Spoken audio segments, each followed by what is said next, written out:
সবাই কেমন আছো? আশা করছি সবাই খুব ভালো আছো, আমিও ভালো আছি। আর আমি কিন্তু আবারও তোমাদের সাথে নতুন একটি ভিডিও শেয়ার করতে চলে এসেছি। তো দেখো, আমি কিন্তু সকালবেলা স্নান করে ঠাকুর ঘরে ঢুকে পড়েছি। আজকে হচ্ছে অমাবস্যা, আজকে অমাবস্যা আছে।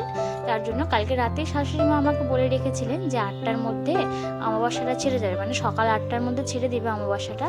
তার জন্য সকাল 8টার মধ্যেই কিন্তু পুজোটা কমপ্লিট করে নিতে হবে। আর আমাদের দুটো ঠাকুর ঘর, উপরে মনসা মন্দির আর নিচে কালী, তাই পুজো দিতে খুব সময় লাগে। তার জন্যই আর কি তাড়াতাড়ি সকাল সকাল ঠাকুর ঘরে ঢুকে পড়া। তো দেখো, ফার্স্টে শাশুড়ি মা পুজো দিয়ে দিল, আর তারপরে এই যে এখন আমি পুজো দিয়ে দিচ্ছি। তো পুজো কমপ্লিট করে রান্নাঘরে চলে এসেছি। রান্নাঘরে এসে চা করে নিয়েছি, আর বারান্দায় বসে একটু চা খেয়ে নিলাম।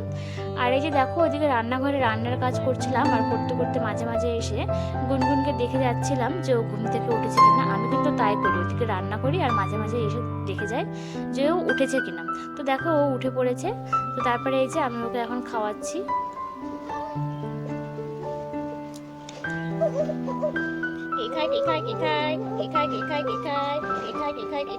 গুনগুন খায় গুনগুন, গুনগুন খায় গুনগুন, গুনগুন খায় গুনগুন। ভালো তো খাও, ভালো তো গুনগুন খায় তো, গুনগুন খায়। তাড়াতাড়ি খেয়ে নেয়, তাড়াতাড়ি খেয়ে নেয়, গুনগুন খায়। ওকে খাওয়ানো মানে এক বিশাল যুদ্ধ করা ওর সাথে। তো যাই হোক, এদিকে রান্নাঘরে এসে দেখছি যে শাশুড়ি মায়ের রান্না প্রায় কমপ্লিট হয়ে গেছে, আমি যেহেতু আর করতে পারলাম না। তো দেখো, এখানে হয়েছে মিশানো সবজি আর খিচুড়ি হয়েছে। খিচুড়ির সাথে এই ঘাটিটা এত সুন্দর লাগে, কিছু বলার নেই। আমার তো বিশেষ করে খুব প্রিয় এই সবজিটা। আর এখানে দেখো আলু ভাজা হচ্ছে, এটা বিশেষ করে গুনগুনের পাপার জন্যই করা। ওনার খিচুড়ি হলে আলু ভাজাটা চাই, আলু ভাজা ছাড়া খিচুড়ি যেন তার কাছে অসম্পূর্ণ, এরকম একটা ব্যাপার। তো যাই হোক, আর আজকে ওয়েদারটা দেখো কি সুন্দর, মিষ্টি রোদ উঠেছে। দুদিন ধরে বলছিলাম মেঘলা ওয়েদার, ঠান্ডা হাওয়া হচ্ছে, আজকে কিন্তু খুব সুন্দর একটা মিষ্টি রোদ দিয়েছে। আর আজকে কিন্তু আমি গুনগুনকে স্নান করিয়ে দিয়েছি, যেহেতু দুদিন ধরে স্নান করায়নি ওয়েদারের জন্য। আর তার শরীরটা একটু খারাপ ছিল, ঠান্ডা লেগেছিল, সর্দি হাঁচি দিচ্ছিল। তো আজকে স্নান করিয়ে দিয়েছি যেহেতু রোদ উঠেছিল তার জন্য। আর দেখো ও কেমন গান গাইছে।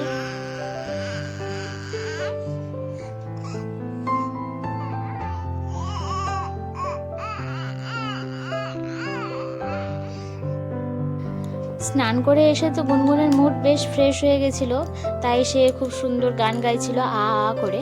আর তার গানটা তার পাপার কাছ থেকে শেখা। তো যাই হোক, এই যে এখন আমি ওকে ক্রিম মাখিয়ে নিচ্ছি।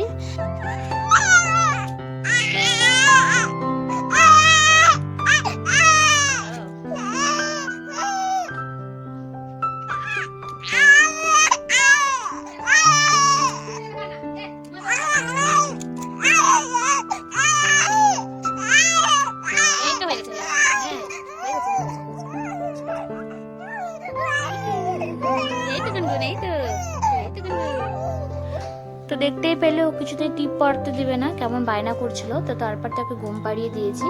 আর ঘুম পাড়িয়ে দিয়ে এই যে এখন আমি নিজে একটু খেতে চলে এসেছি। সবাই খেয়ে নিয়েছিল, খালি আমি বাকি ছিলাম। তো যাই হোক, খেয়ে নিলাম। আর তারপর এখন হয়তো 2টোর মতো বাজে, ও ঘুম থেকে উঠে পড়েছে। দেখো, ঘুম থেকে উঠে আমার হাতটা ধরে এখন খেলছে। ওইরকম করে মাঝে মাঝে হাতটা ধরবে আর হাতটা ধরে এরকম ঝাঁকাবে। কি যে আনন্দ পায় এটা তো জানি না। নতুন কি শিখেছে, একটা জিভ বের করা, সবসময় জিভ বের করে। আর তারপর তো এখন উপর হতে শিখেছে, সবসময় খালি যখনই সুযোগ পাই উপর হয়ে যায়। দেখেছো উপর হতে পেরে কেমন খুশি। ভালো লাগে এরকম করে শিখতে, ভালো লাগে। খালি জিভ দেখাবে না, দুষ্টুমি দুষ্টুমি, দুষ্টুপুরি একটা, দুষ্টুপুরি একটা, দুষ্টুপুরি একটা। হ্যাঁ, তুমি দুষ্টুপুরি, দুষ্টুপুরি। তো তারপরে দেখো, আমি আবার ওকে এখন একটু খাইয়ে নিচ্ছি।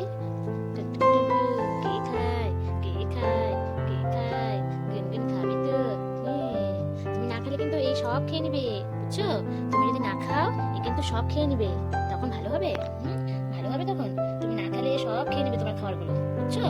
ও কিন্তু দেখছে সবকিছু, যে গুনগুন খাচ্ছে না খাচ্ছে না। যখনই দেখবে যে গুনগুন খাচ্ছে না, তখনই সব খাবার নিয়ে ঢক ঢক করে খেয়ে নিবে তোমার খাবারগুলো, বুঝতে পারছো? ওকে বলে দাও তো যে না, আমি খাবো, বলে দাও তো। তো আজকের মতো ভিডিওটা এখানেই শেষ করছি। ভালো লাগলে অবশ্যই পাশে থেকো সবাই, আর চ্যানেলটা সাবস্ক্রাইব করো। তো আজকের মতো টাটা, দেখা হবে নেক্সট কোনো ভিডিওতে।